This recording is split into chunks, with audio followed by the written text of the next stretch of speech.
The period of refuge, the vow, it depends on, as I mentioned before,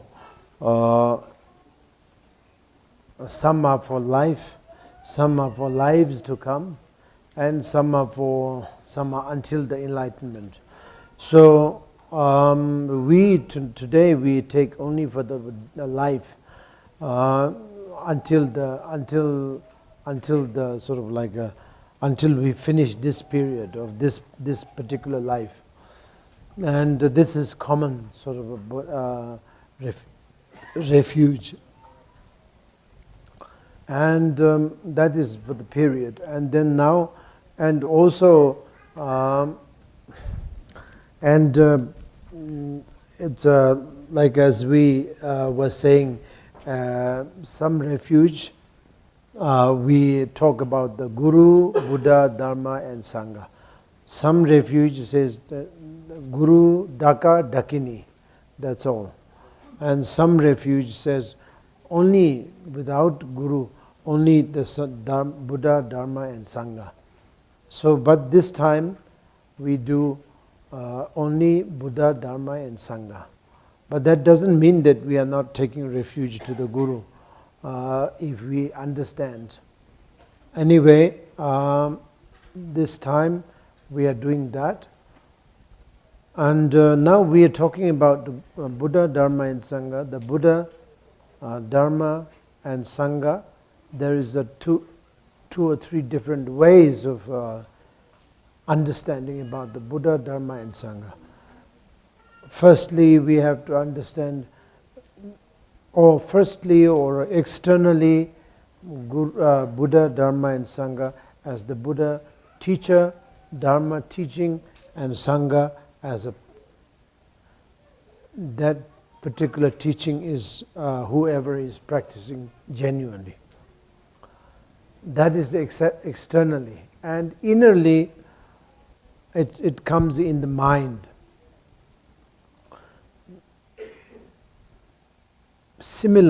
Quite similar to what we are talking about this morning, that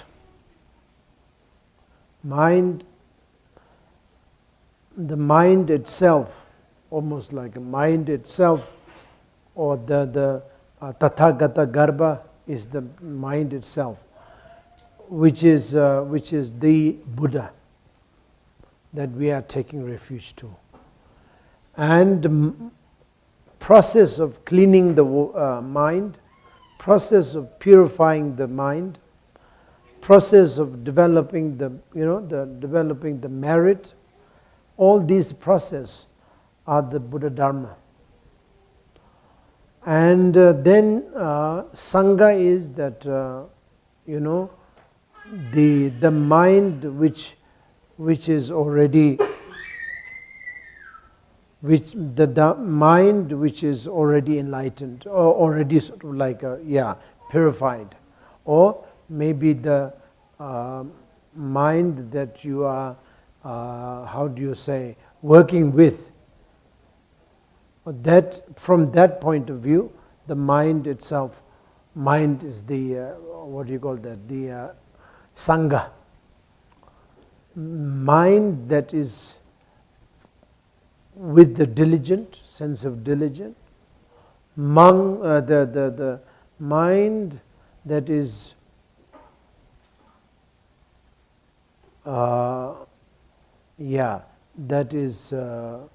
that who is, yes, mind who is, or mind that is working, mind that is practicing, mind that is meditating, mind that is accumulating merit, all these things. So the mind itself, mind is the Sangha. That kind of manifestation of mind is Sangha. So that is inner refuge. And then secret refuge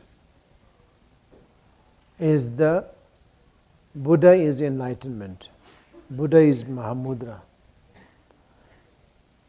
Dharma is also a Mahamudra. and the Sangha is also Mahamudra, but nothing else.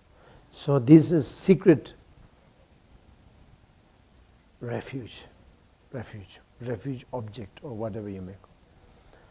So the secret, starting from the external refuge, you have to take the secret inner refuge, and the secret refuge comes anyway as a package. So that knowledge has to be there whenever you come. So this is the special kind of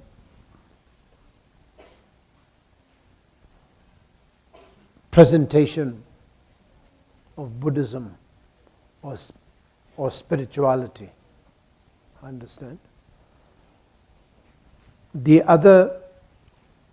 All the religion has its own refuge, and something little different from each other. So this is the Buddhist way of looking at it. It's very important to look at it from a point of view of mind, that is secret and inner and external. So this, not only the refuge, but whatever you practice, Guru Yoga for instance, secret Guru, inner Guru and external Guru. Yidam means deity, secret deity and inner deity and external deity. Dakini also, external deity, inner deity and secret Dakini. So Dakini also, this is inner, external, inner and the secret. So this is the very much the Buddha Shakyamuni style to understand. Nothing should be left out there and say, okay, that's it, full stop. No. Not only the Guru Daka Dakini, not only the Buddha, Dharma and Sangha, not only the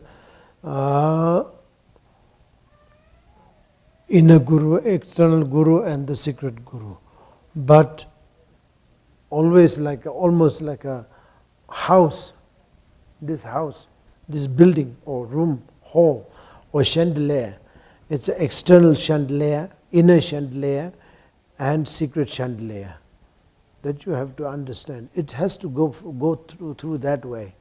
Very simple, You have to think of everything same, treat equally. Almost you can say that is the equal right.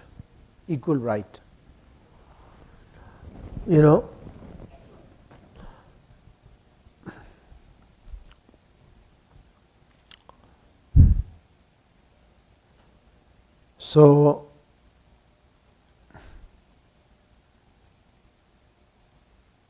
yeah, the way you treat Guru or the way you look at it, Guru in a external secret, you look at the chandelier the same way. That is the thing. And not only chandeliers, you look at the building also same way. External building, inner building and secret building. Compassion also, inner compassion, in external compassion and secret compassion. And so that's the reason. Now when it comes to refuge, also you have to understand Buddha, inner external Buddha and a secret Buddha. And external Dharma, inner Dharma and the secret Dharma. And the Sangha also the same way. That way, then we will understand that the world is the creation, or world is not only just what you see. That's the thing. Not only just what to see. There is also another sort of like a layer of, there is another layer of world. in, inside what you see. Also, not only the inside the world, but then there is behind that, beyond that, there is another set of the world, which is secret world. So therefore, once you start to know that, you will be almost like automatically, you will deal with your life differently. You know, automatic, almost automatic. I would say it's automatic, actually. You know, so your life should be dealt differently. Means spiritually, spiritually. Not as always mundanely. Mundane means like what I say, what I meant by is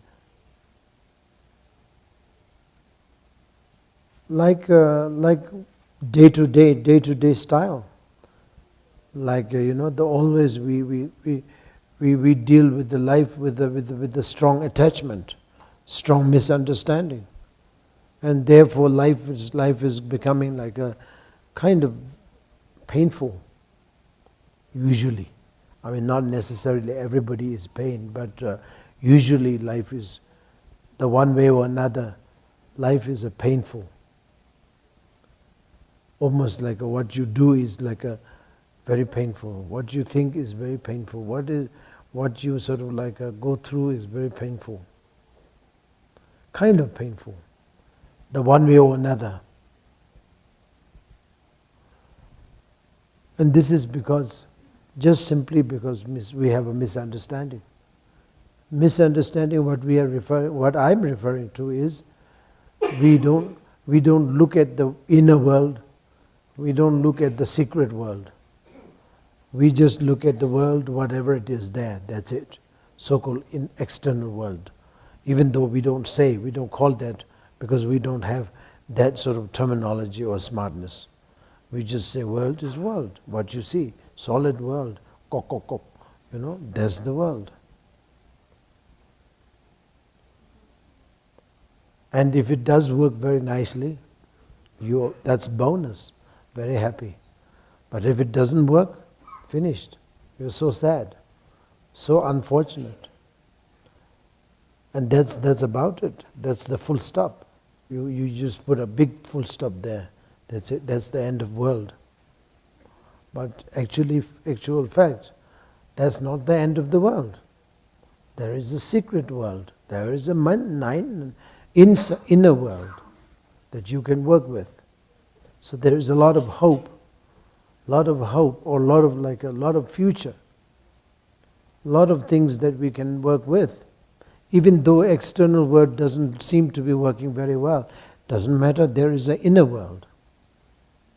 That inner world can be worked out, and then the external world will be improved, or will sort of like will be observed nicely, or will be experienced kind of accordingly. And inner world, when the inner world doesn't seem to be working very well, okay, you can think of working on secret world, so that the inner world will be working very well, because secret world is the one that is Dharmakaya. It looks like it is the Dharmakaya world.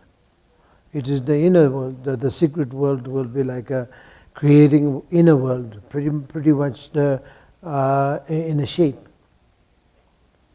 And then the inner world created or handle the external world pretty much in a good way. External world. So external world will be handled by inner world nicely, kind of nicely. Means look at it nicely. So that is what really you would say it's really the if you like, it's like a spiritual technology. It is a technology how to make your life better.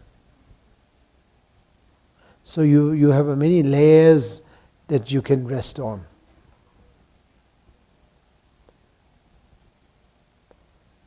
So just imagine, just simply imagine that if you have one set of life, one set of world, if you don't have anything to think, any layers more to think about it, then if it doesn't work, it's very painful, no? I always say to my friend, not necessarily to student, just my friend, when they mourn, when they feel very sad, cry and this. Yes, I know that they have such a bad life, such a tragic life, such a catastrophe life they had. But then, what can I do? Only thing what I can say, always say, is that please think about inner world, which is very beautiful, relatively very beautiful. And then please think about the secret life also, if you know. If you don't know what is the secret life, doesn't matter, but please think about inner life, which is very good. So then they start to think about inner life, inner world. Then they spontaneously they get little better, in the sense that they start to sort of understand little more. They will find some kind of a solution or a room to think about. So this is the thing. We as a spirituality, a spiritual practitioner, spiritual means nothing but having these three levels of life in understanding. If you do have only one level, which is the material part of the world or external part of the world, then you cannot be that much of spiritual. So the spiritual, people say, what is the spiritual? What is the definition of the spiritual? I always say, definition of the spiritual is that you need an external belief on top of the extra belief on top of what you believe now. That's the thing. You normally believe, I believe, we all believe that this world is one layer of the world, that's all. External world we believe, We believe in a car, we believe in a mountain, we believe in the wall, we believe in the concrete, we believe in a fire burning, If you have a fire, that'll burn. If you have a water, that'll clean. Or to drink something. To kill the thirsty, you drink. This is something to drink, something to wash with. And if you have like that, the clothing is to be worn, that sort of thing, whatever. Very simple. It's very good, but clothes is to be worn, water is to be drank, or something like that. Fire is to be burned, to use to cook something, or use to burn something away. That's all. So that's it. Very simple. But that is what we say, not a spiritual way. It's a material way of leading life. And there's nothing wrong with it also. But if you want to be a spiritual, then you have to have, on top of that, you have to have one extra development, which is the inner world. So inner state of the world. So inner state of whatever you can see. There is an inner state of the world. So now, going back to the refuge, same thing.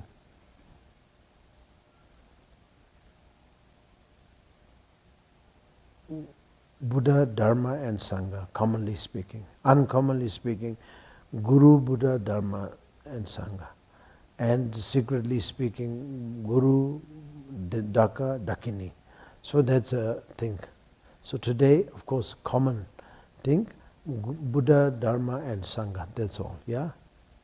So also what I'm saying is just I want to tell you that why external Buddha, Dharma and Sangha, internal Buddha, Dharma and Sangha, and secret Buddha, Dharma and Sangha. And why all the chandelier, for example, this secret and inner chandelier, external chandelier.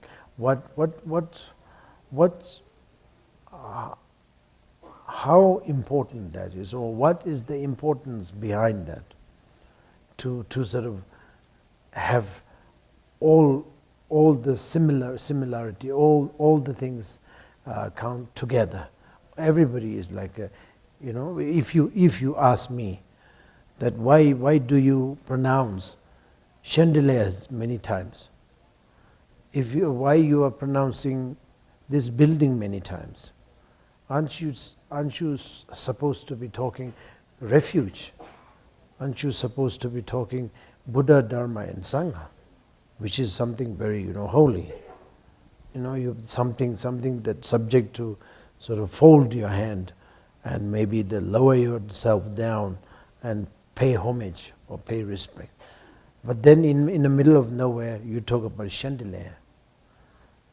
In the middle of nowhere you talk about this building, that mountain. What is your policy? What are you talking about? I mean, it sounds quite crazy. Sounds like something wrong, I mean, from somebody's point of view. But actually, we have to, from the refuge to the Mahamudra, the real or main or the basic policy, if you like, is to understand the world nicely. World,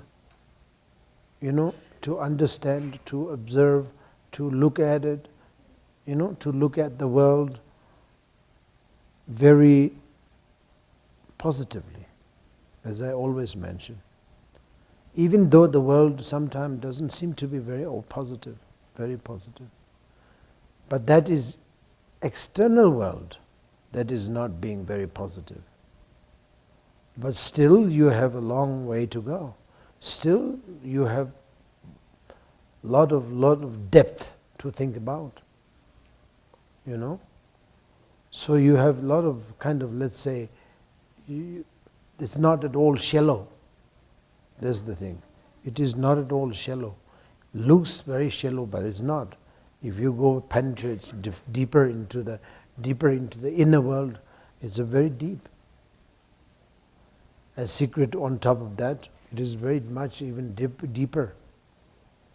So you have very sort of like a very profound and deep and profound mission, if you like.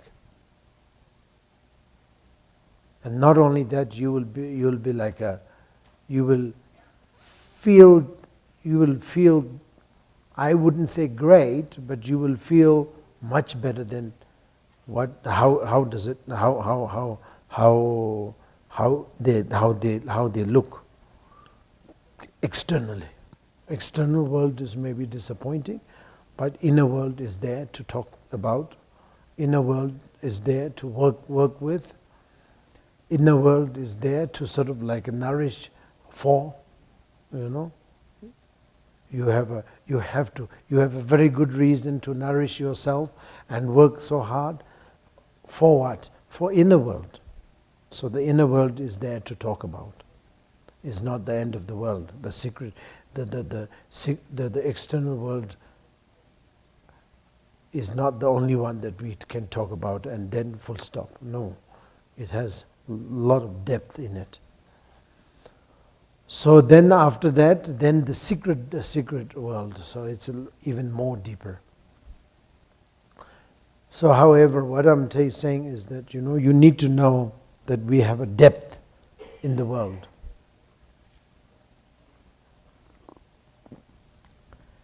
And what's the point? What is the point of knowing, looking at the kind of a world that it has a very deep philosophy, deeper sort of things to look at it? What is the point? The point is, as I mentioned again, I need to sort of speed again. Point is, you as a practitioner, we as a practitioner, we will have a motivation built continuously. In other words, we will be able to practice bodhicitta, able to practice able to practice bodhicitta, able to practice refuge, able to practice humanitarian sort of work. For example, generosity, practice sort of whatever. Helping others, as I mentioned before. All these things will be successfully done, happily done, joyfully done, because it's because of the depth of the world. Maybe you can call it philosophically, or your understanding is deeper and thicker, heavier, because the world is thicker, world is heavier, because world has inner world that we can talk about. If you do not understand about the inner world, secret world, then whatever the world that we are dealing with, whatever the world that you can see, whatever the world that you can sort of dealing with, maybe your family or your friend, then that's it. That's the world. And therefore many people think that the world has no reason, nothing. So you feel lonely, you feel desperate, you feel depressed, you feel lonely, you feel hopeless, you feel very sad. Maybe you don't have that much of reason, but you always feel very sad. Every day, morning when you wake up, feel very sad, very sad.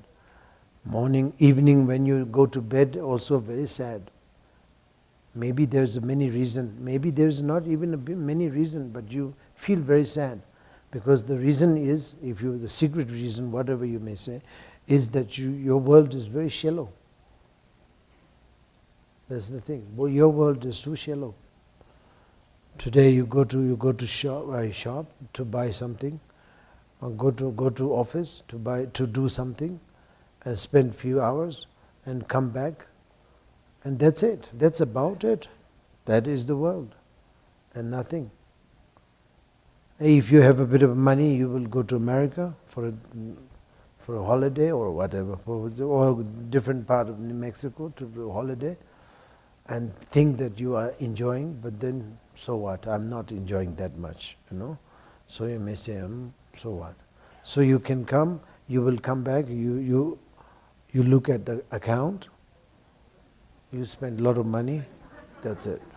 You feel painful, anyway. That's about it, A pain after the pain after the pain, and of course the bliss and the happiness also there, but very, very seldom, very shallow. But it gives a lot of pain, that's it. And then at the end, you think where is my life? Where is the world? There's nothing. So after all, what I'm really trying to say is that you don't really enjoy very much. I mean, this is what I would look at it like that, because the shallow world. But people like me, or people, the spiritual people, they always have a tendency to look at, to be happy, to be happier than the lay people, little bit. I mean the real spiritual people, genuine spiritual people I'm talking about. They're quite happy. Why? Because the world is thicker, world is more weight, has no more weight, and more value.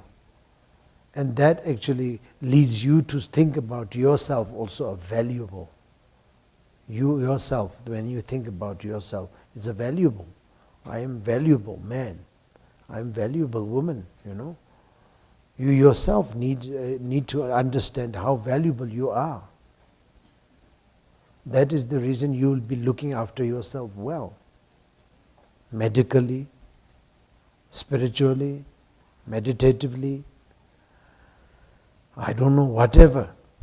You want to live long. You want to sort of be useful. And you want to be healthy. Not only yourself, after that you will be looking after the people. You will be looking after your family very well. Because you are positive. Everybody, you see value in everybody's life. So you have to take care of others also from genuine point of view. So you want to take care of others also. But before that you would definitely joyfully take care of yourself, because it's a value there. Because of the same reason, the world is thicker, having more weight.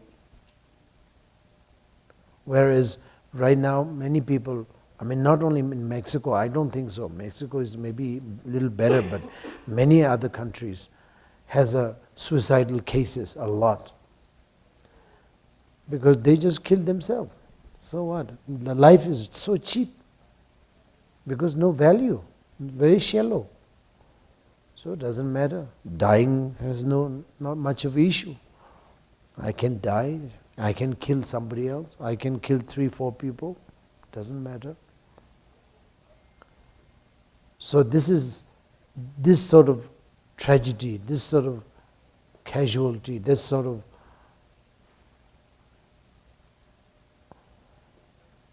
poor, shameful way of looking at the life is, there is a two reason why this shameful way of looking at it is coming into your system. The first one is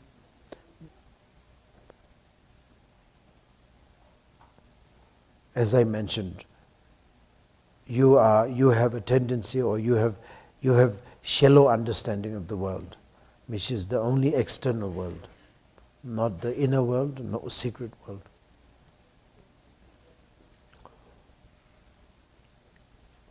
And then the second reason that we must understand, and we really have to keep in, you have to remember, is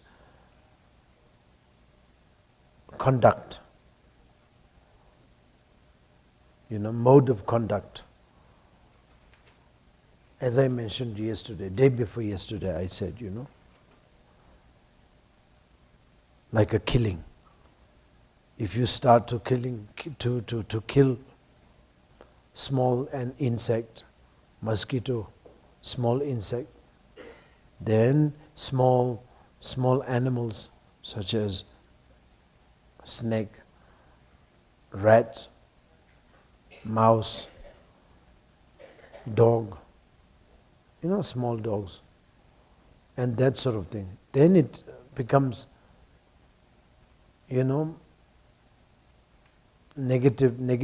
small negative deeds,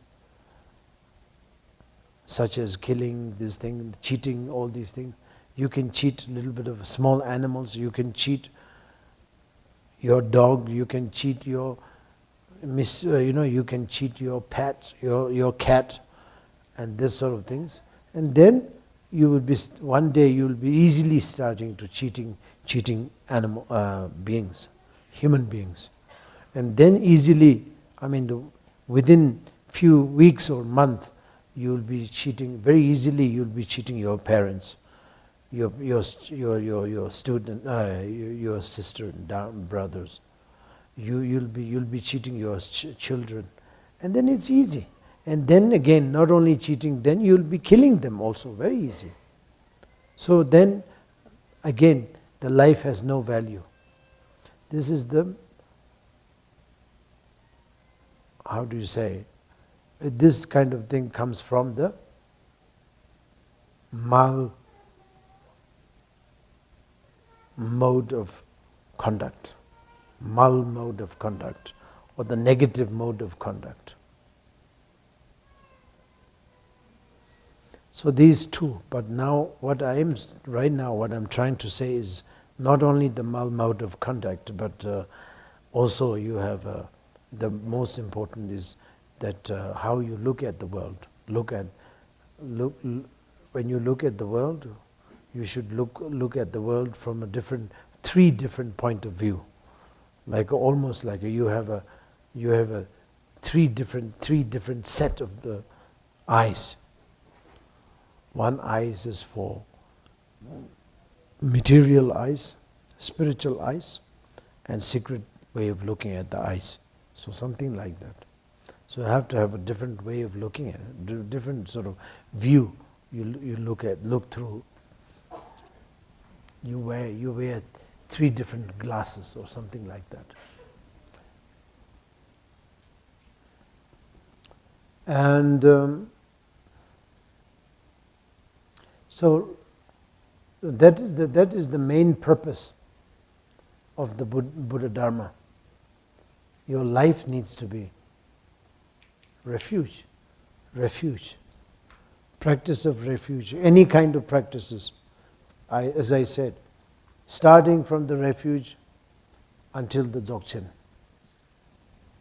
All the practices has to be seen finally or eventually, has to be seen as your, as your life. It is need to be seen as a life, equally treated. Buddha also. Externally, yes, Buddha is there. You prostrate to shrine. You go to a shrine. You go to a temple. You go to a church.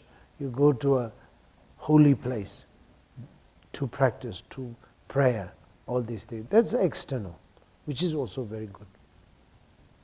But eventually, you have to know that is not only Buddha that we are talking about. The Buddha, there is an inner Buddha. You will know. So the value is much more higher. So there is an inner Buddha. And then, of course, it's not only the inner Buddha that it's in the mind, but realization itself is a Buddha. Mind itself is really the authentic Buddha. More authentic than the inner Buddha. More authentic than external Buddha. So you have much steps, much more development that you can go through. Or in other words, of course, you have a more headache, more headache to think about. People like me, I think that is a great that we have this kind of depth in it, I feel. But maybe many of the people may think that is a headache. It really is a headache, One is good enough. Why we need three? Two and two set and the three set. It's a very big headache. Just one is good enough. People may think that way too. A few days ago, I think I was also mentioning about something like that.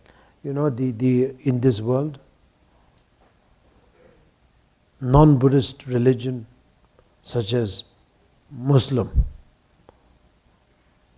is most popular in this world, I think number one, I think, is, I was asking many people, just curiosity, why is it so that, a Muslim is very, very popular? Obviously, beside, they don't go through the birth control. So that is definitely is one of them.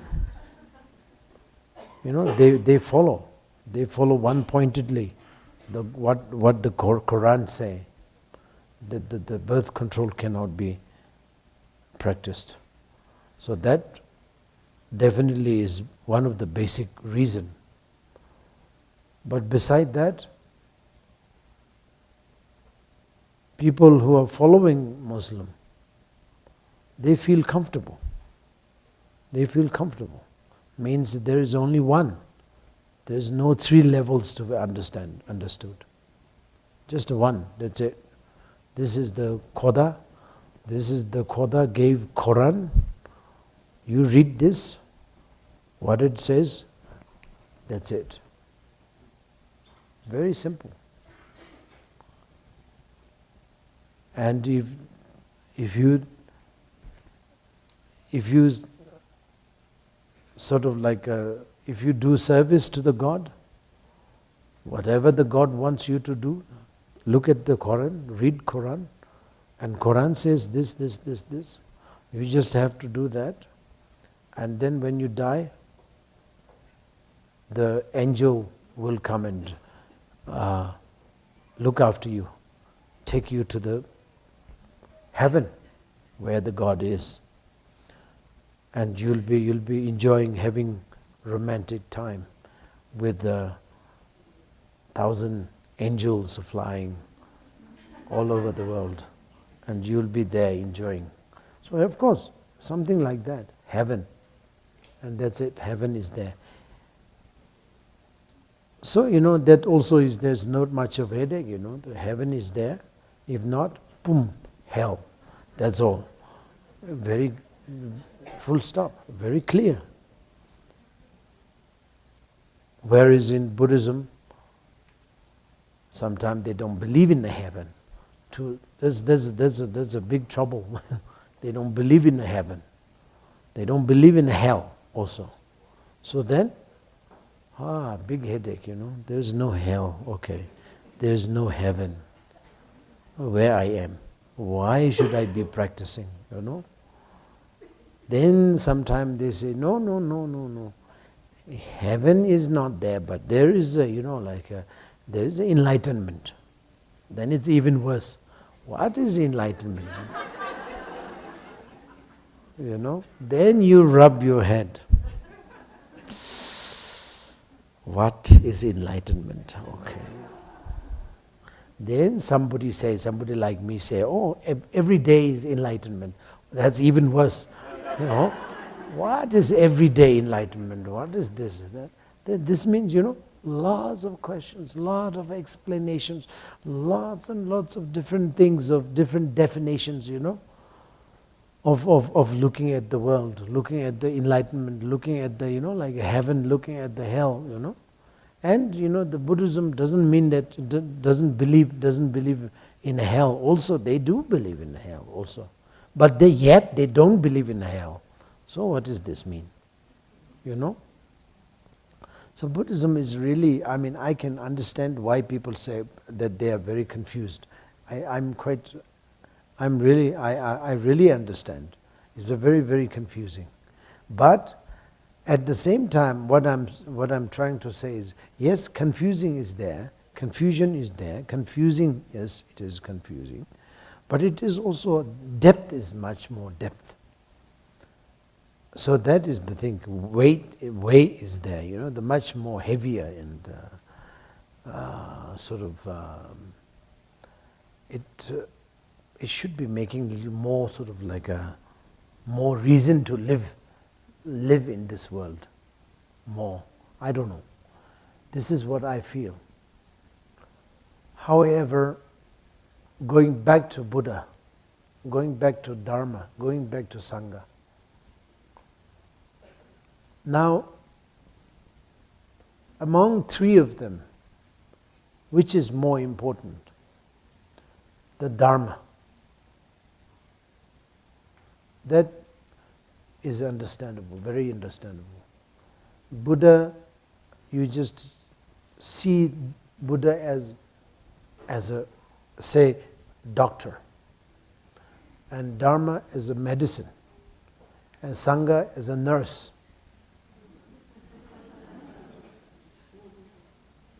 So nurse is very important also, very, very important.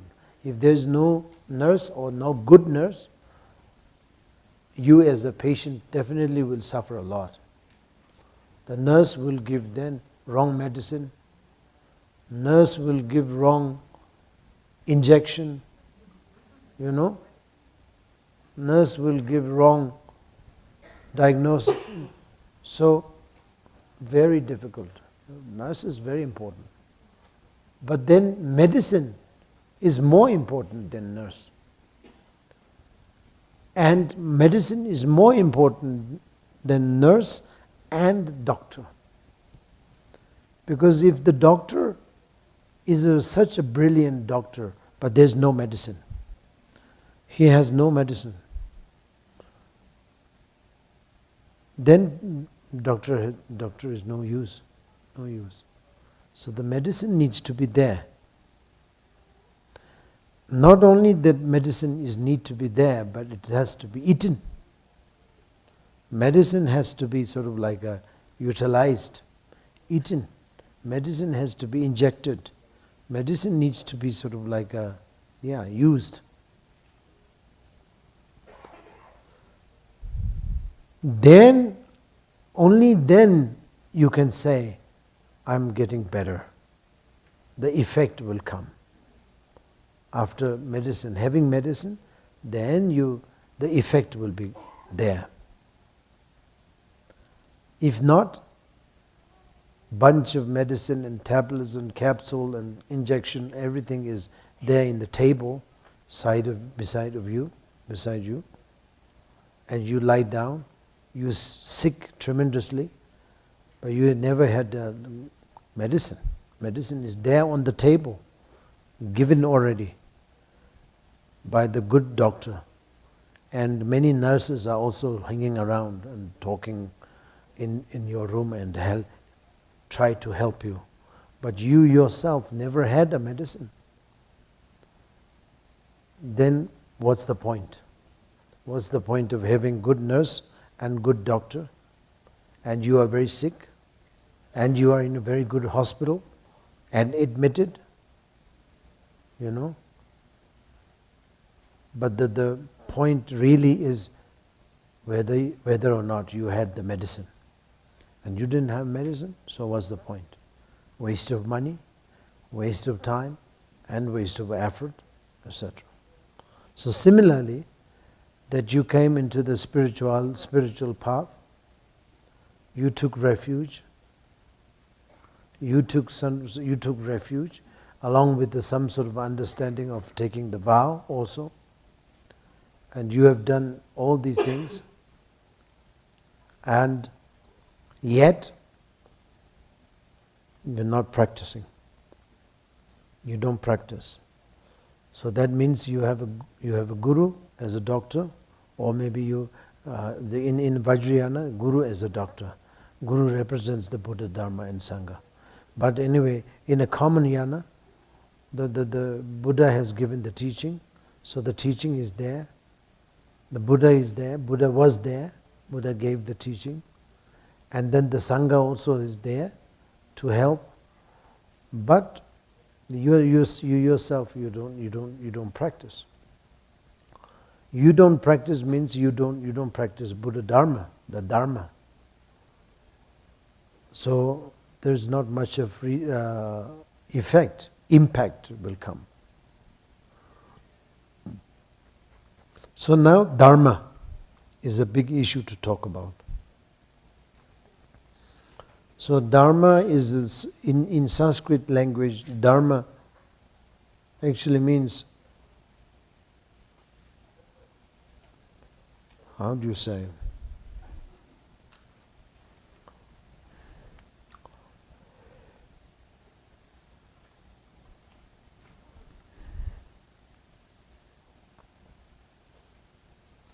something to repair. You know, it's a work of repairing. So, in this respect, you have to repair yourself. You have to fix yourself. Fix is better. Fix yourself. For example, if you have something wrong in your car, mechanic, you have to run to the workshop, and the workshop will be fixing it. So then your car will continuously working. So the Dharma is like that. Dharma is to fix yourself. Otherwise you are broken. You are broken. So it needs to be fixed.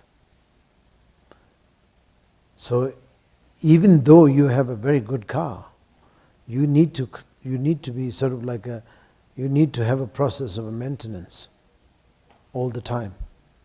At least you have to change the oil, engine oil, brake oil, I don't know, whatever. There are different sorts of oils, you have to put in a car. Obviously on top of that, petrol and everything, you have to be sort of looking after nicely, fixing it continuously. So then the engine will run quite well.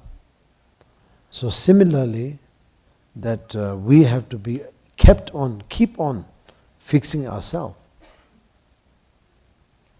Because if you don't fix it for a couple of, say, 1 week, you will be like, ooh, down, very much so. It's like you have to work very hard to keep you in the level of sort of like a good shape. If you don't fix it, oops, it goes like this. And if you fix it, then it's a little bit up. And then if you forget to fix it, it's like a not so good car. If you have a not so good car, the car has to keep on repairing, So if you have a good car, then it's okay for the time being. So if you are a good boy, even if you don't fix it very much, it doesn't matter, you will stay for the time being, you'll be okay. But generally, if you are not so good, this is what I said yesterday, that no matter what, you have to be putting your effort to the development of yourself, being good man, good human being. That's it. Despite of, you don't have to. No matter whether you are talking about the refuge or bodhicitta or no matter, even if you don't believe anything, you have to be believing in your the processing, your effort to make yourself a good human being. So that's applies to this teaching also. Guru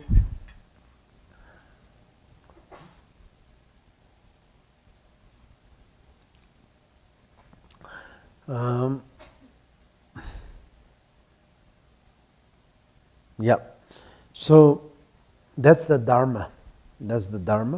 Dharma is the most important. It's like a medicine. It's like a process of fixing and everything. And anyway, so then the second important is, of course, Sangha. Or maybe the third important is much more Sangha. Sangha is very much important. In this respect, Sangha, the Guru is Sangha.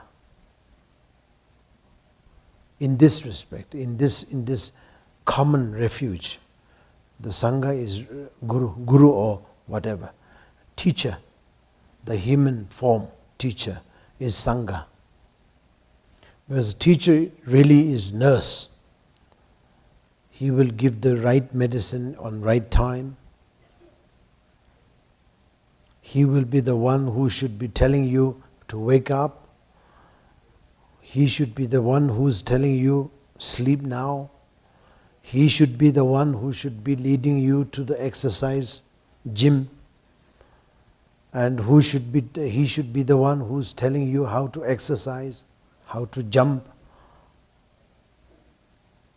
And the limit of jumping, too much of jumping, destroy your knees, too much of exercise, destroy some back, spine, and all these things. So there's a limitation. The Guru will be telling you everything. So Guru is the nurse. In a hospital, the nurse will tell you, okay, sir, please go.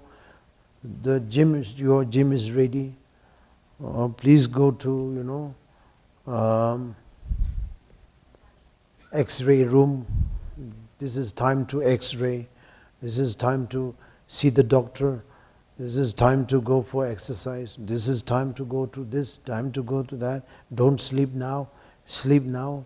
Enjoy yourself. The nurse will tell you everything. So you have to follow the nurse more than the doctor. Doctor, he will sort of like give you the medicine, and the generally doctor is there, very important, but the nurse is really very much important. So in this common refuge, we see Guru or the teacher as a nurse. So that is the thing. So three of them, Buddha, Dharma and Sangha. Uncommon refuge, then Guru, Buddha is the Guru,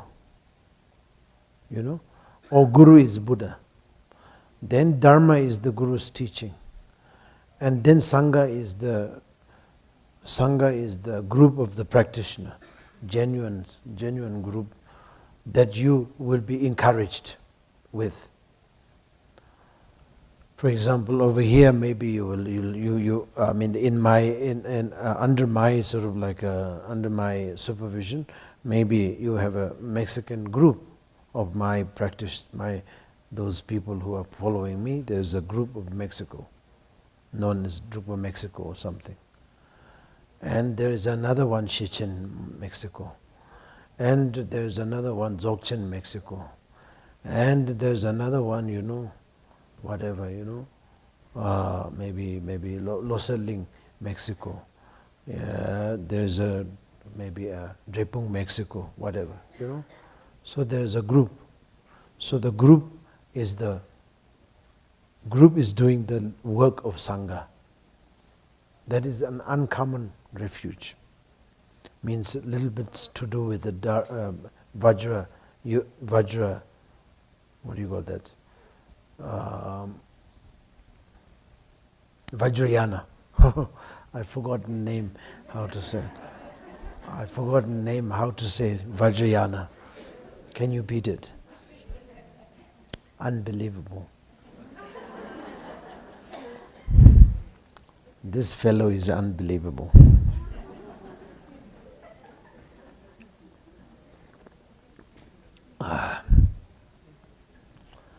See? So, the Vajrayana, yeah? So, in Vajrayana, the Sangha, maybe Guru is also considered to be Sangha, but actually, in the common Vajrayana, there is again, within the Vajrayana is uncommon already, but within uncommon, we have a common Vajrayana. Uncommon, common. Uncommon, uncommon, common. And uncommon, uncommon. So there's a level of understanding like this. So we're talking about uncommon, common. Is Guru, the Buddha is Guru, or Guru is Buddha, and the teaching is, of course, Dharma, and then his group is Sangha group. So that's the thing. So that means group makes you, Guru should be telling, not group, Guru, not Guru, group. Group. So, Sangha, group. The group is playing the role of nurse. You understand? What is the role to play? You cannot just lean back and say, oh, I'm member of Sangha, that's it.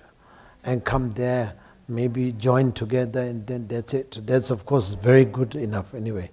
But sometimes then, you go there and create problems in the group and discourage people and they go back. That's not the role to play.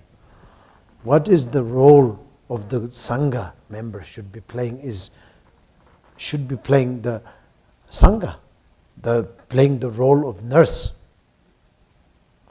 You should be helping your Dharma brother and sisters, to encourage them, to help them, to make them happy, to make them comfortable. And how do you make them comfortable? In a different way, varieties of way. You have to give them confidence. And how to go about it. You know a little better than him.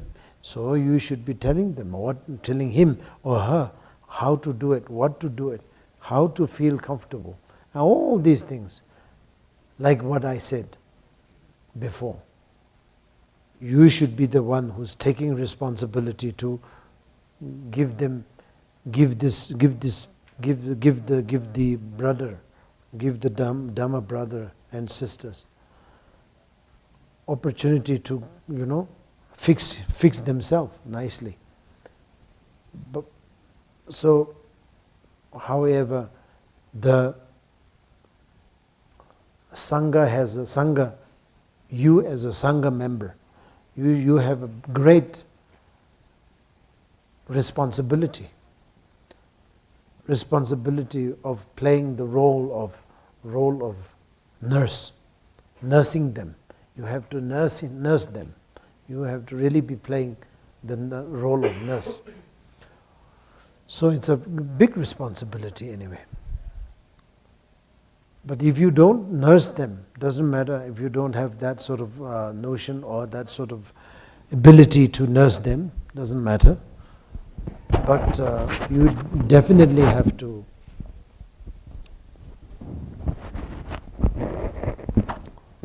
avoid discouraging their spiritual practice.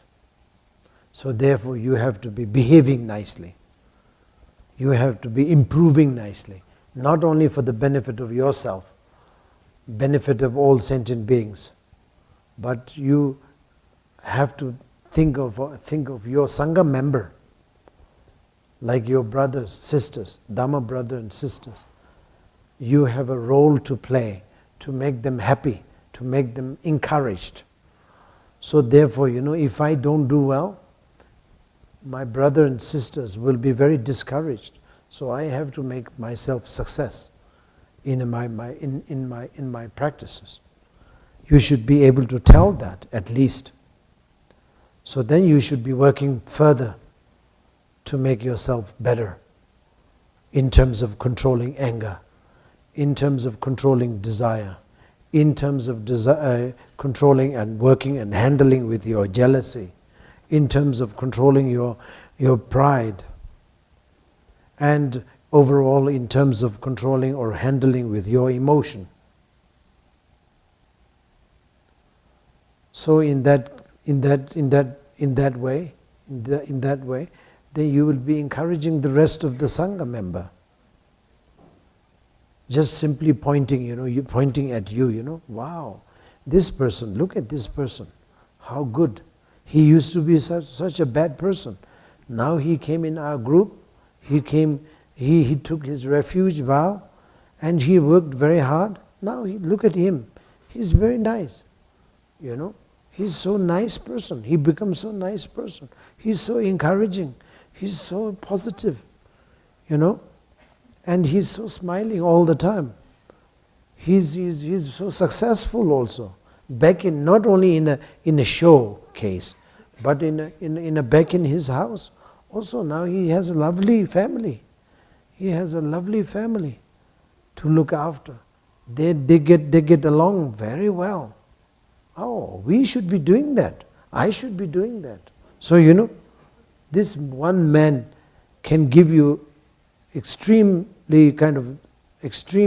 kind kind of benefit. I mean, they give you benefit in terms of encouragement and make you happy also indirectly.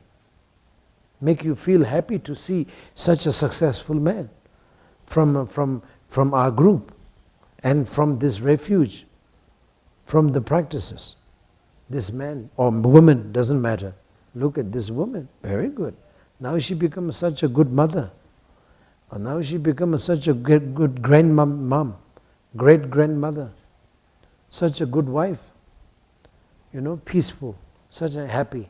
Well, I should be doing that too. So, so it's like even if you don't get to do that way, you just look at him and make yourself happy, sort of encouraged. So therefore, what I'm saying is, we all sort of playing very important role. Each of us has a very important role to play. And that is our responsibility of the Sangha member, individually. We have a responsibility to look after the Sangha, each other. Okay, if you can, you should look after them with money. We should look after them with clothing. We should look after them medication and everything. But that is very much like a growth way. It is like very much like a, if you can, there's a if. If you can, means if you are filthy rich, and if you have a plenty of time, nothing to do, nothing to work on. So it's okay then, why not? You can do it, you can spend you can spend money, you can spend time and all these things, why not? But that is most probably not possible. But doesn't matter, just setting up an example is a great role, a great sort of achievement.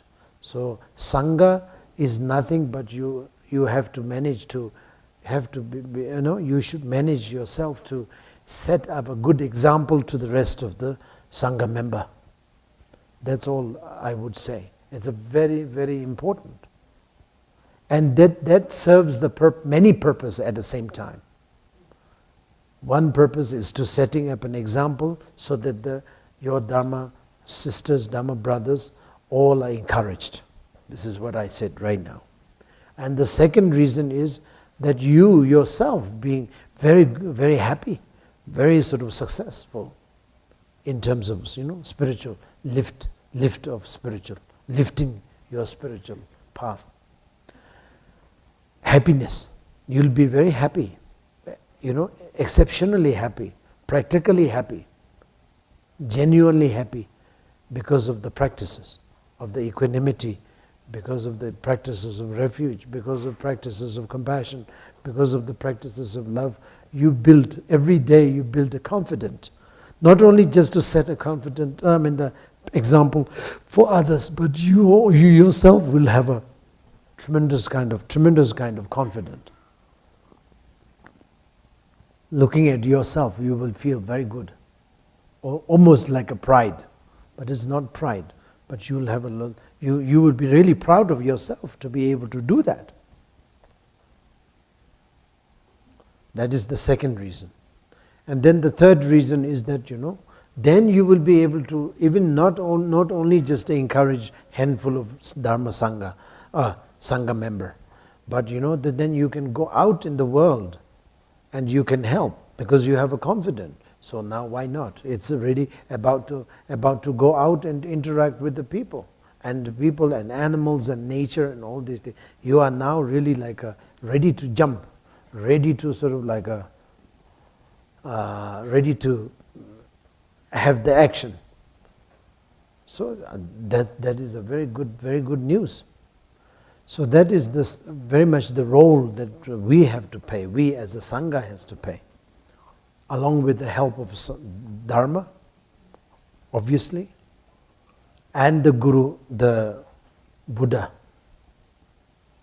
So that is very important. Now, I think it's enough. Of course, there are many things to talk about the Buddha, Dharma and Sangha, but that's good enough now. And now, ritually you take refuge and you all repeat after me, okay? Those of you who wants to take refuge, you have to take refuge as a repeat after me. And you are repeating after me.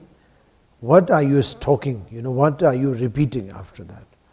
It is in my language, but it means that I am taking this refuge under the guidance of Buddha, Dharma and Sangha for the sake of all sentient beings, through setting up a confidence within myself until the death, until the end of this life. So we are doing it 3 times.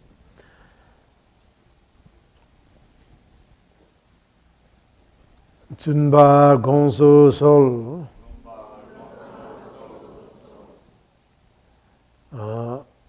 tu dine zonde chisi soy par Kangi namgi cho Sangye la Kyapsu cheo Deja tang Telwa Namgi cho Chela kyapsu cheo So namgi cho Gendun la Kyapsu cheo Da chisi Tsui par Genyin tu Chunbe zongdu sol Chunba gongso sol Tu dene zongde Chisi tsui par Kanyi namge cho Sangye la Kyapsu cheo Deja tang Talwa namgi cho Chela kyapsu cheo So namgi cho Gendun la kyapsu cheo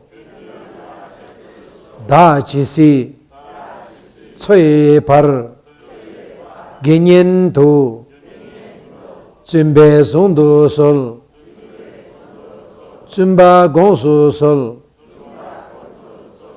Tu dine zonde Chisi tsui par Kanyi namgi cho Sangye la kyapsu cheo Deja tang telwa Namgi cho Chela kyapsu cheo So namgi cho Gendun la kyapsu cheo Da chisi Tsui par Genyen tu Lopene ki Zundu sol Tabino Lexo. Now those of you who wants to take, or the female comes first, so you stand up and come here. Stand over here, that'll be better.